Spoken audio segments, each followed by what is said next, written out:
Hello. We're starting our holiday today. We drove down from Yorkshire in the rain yesterday and it was miserable, so we didn't video anything.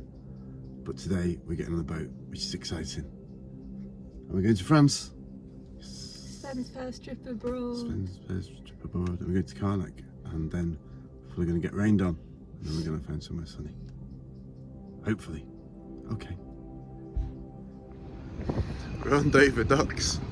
We just managed to completely miss our turn and end up at the other end of the docks where we weren't supposed to be. And there was no one to ask. Nobody at all, but then... Except there was in the end. In the end, the construction man just told us to like drive back, so we did, which is really random. And it was fine. Yeah. So that's a tip for if you miss your lane. Just drive along the front of all the lanes till you find the one you're supposed to be in. It's fine. It's chill.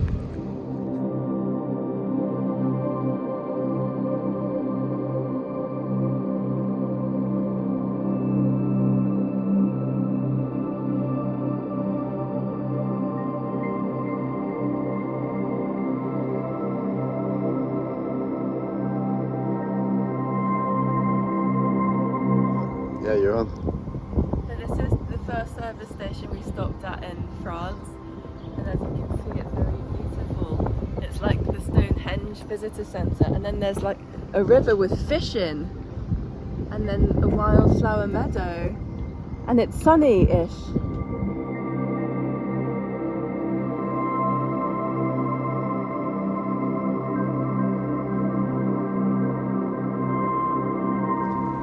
So we've come to Honfleur.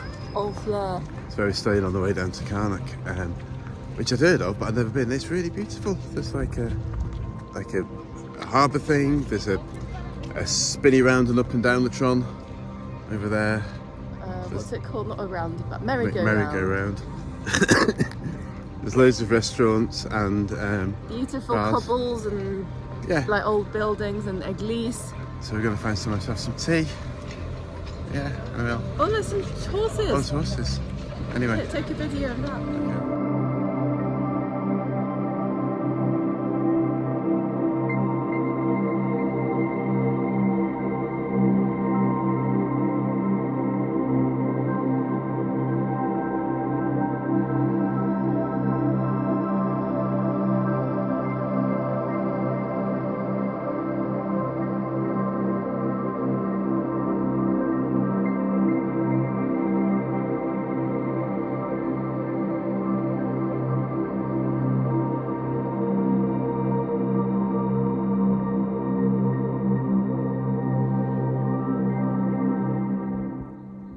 Hello.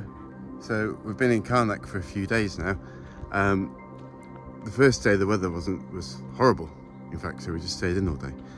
But yesterday we had a really good walk and cycle through the standing stones, through the alignments that there are here.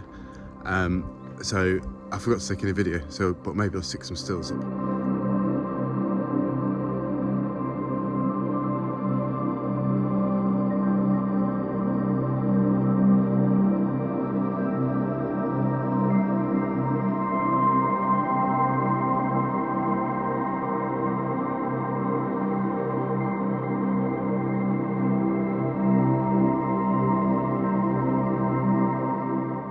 And today we're visiting a few other sites. We're in a place called Manet Croc, I think you might pronounce it, which is this kind of chamber, this tomb, dolmen thing with like 4 separate chambers. It's behind me now, kind of out of focus. And we'll visit a few more places, and then I think we're going to go to the beach.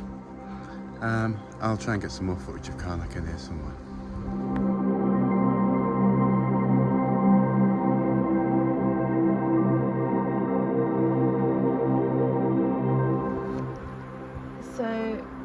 What I see is like lids. I see, because I'm thinking about how it used to be all lidded and how much more intense that would have been, you know, like if you were trying to, well, if you were going in, which people would have done, how intense that experience would be. It's like going in, like you have to crouch and crawl and it's all dark and all this intense energy is trapped inside. And I always feel at these places, especially if they are still covered, it's so intense to go in, and I have to like do a little prayer and a chant or something before I go in. But here it's all like open in the middle, so it's much lighter, and it's like the energy's kind of escaped a bit. So if you want to come to some alignments that aren't behind a green wire fence, then you can come to Erdogan and come to the Coet Air Bay alignments in the woods, which are probably a continuation of the Kurzerhole alignments that you can see at Erdogan. But they're really beautiful and really peaceful, apart from the chainsaw, inevitably. Yeah, look at that.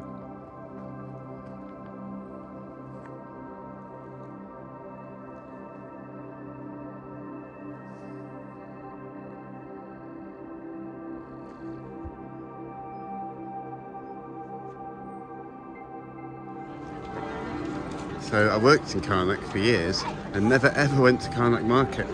So that's what we're doing today, look.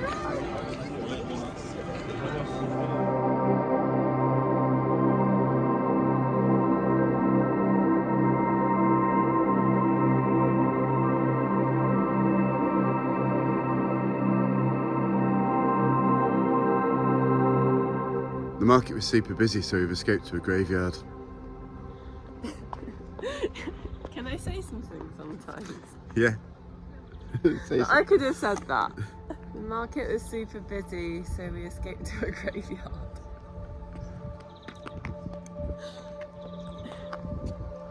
Yeah, it was too much.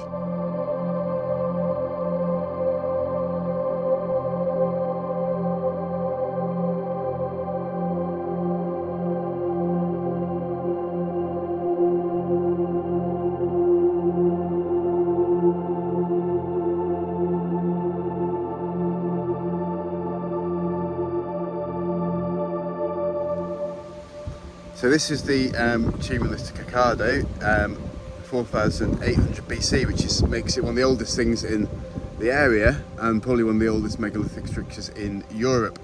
The interesting thing about that, some people are saying, is there's this idea now that when the agriculture came out of the east and spread into Europe and allowed this sedentary lifestyle, which let people build this stuff, it's possible that the megalithic culture actually started way here out west and fed back eastwards, and things this old, which we find in Brittany, might add to the idea. So that's really cool.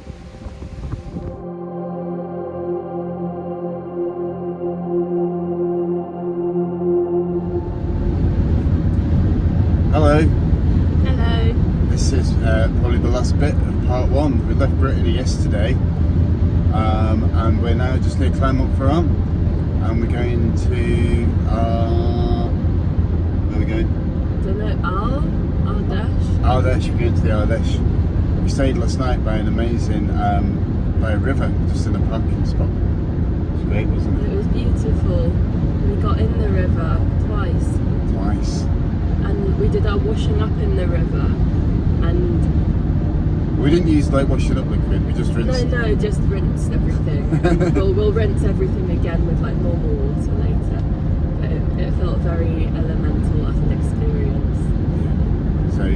So this is the end of part one.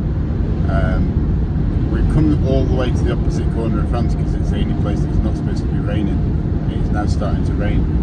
The rain's like chasing us. It's chased us all the way from Todmorden, and then it found us in Brittany again. It was the same rain cloud followed us the whole way, and now it's got to us here, but we're going to outrun it soon.